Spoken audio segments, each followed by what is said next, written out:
So you are sitting in your history class, American or world history, doesn't really matter. And suddenly your teacher mentions a term that you're not really sure about.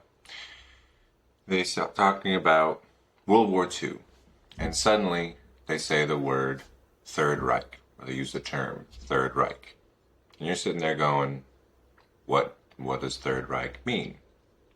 Well, let me explain what it means. Hi, my name is Brandon Foster, and I'm a novice historian in Germanic migration period, primarily from 1st to 8th century, but I also study all German history and most of history in general.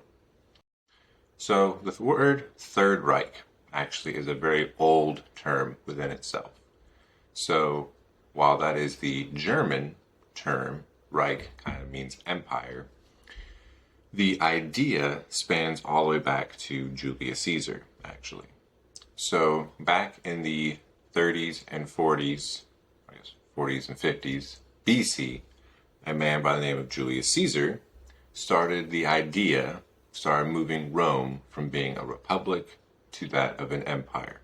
Now, while he would not be the one to actually be the first Roman emperor, that'd be his adopted son Octavius, he was the one that started the first triumvirate. He's the one that started pushing the Roman government and everything in that direction. Under his adopted son, again, Octavian, the second triumvirate would occur, and after he made himself the number one by defeating Mark Antony, he then crowned himself the Roman emperor. So that was the first Reich, the first empire. Now that would last all the way up until what most textbooks say is the fall of the Roman Empire in 476 AD. Now that is contested nowadays whether it was actually a literal fall or kind of more of a morphing into the Germanic kingdoms. Because by the year 800, another guy by the name of Charlemagne, or Charles the Great, would also be crowned the emperor of the Holy Roman Empire. This would last from 800 to about 1813, I believe, when Napoleon kind of axed it. And that'd be considered the Second Reich, the Second Roman Empire.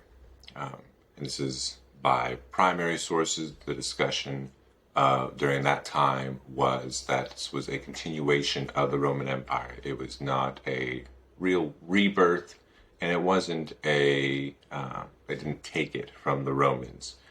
Charlemagne was crowned by Pope Leo III, was the pontifex of Rome, so he was the one that was kind of in charge at the time.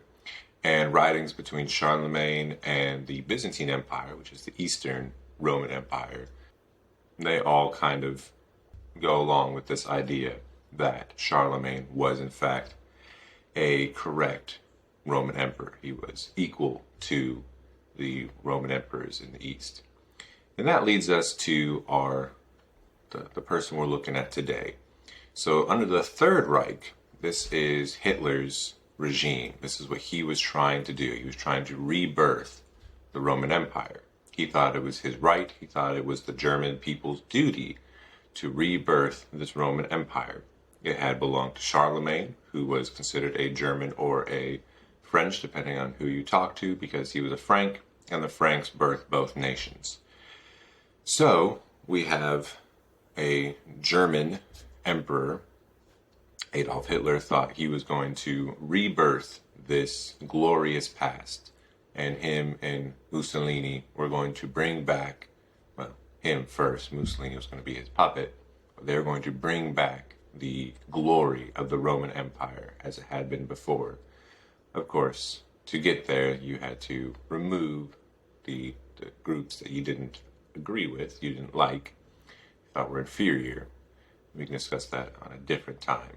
But that is what the Third Reich means. So next time you're in history class and your professor or your teacher brings up the Third Reich, you now know it's the third of the Roman Empire.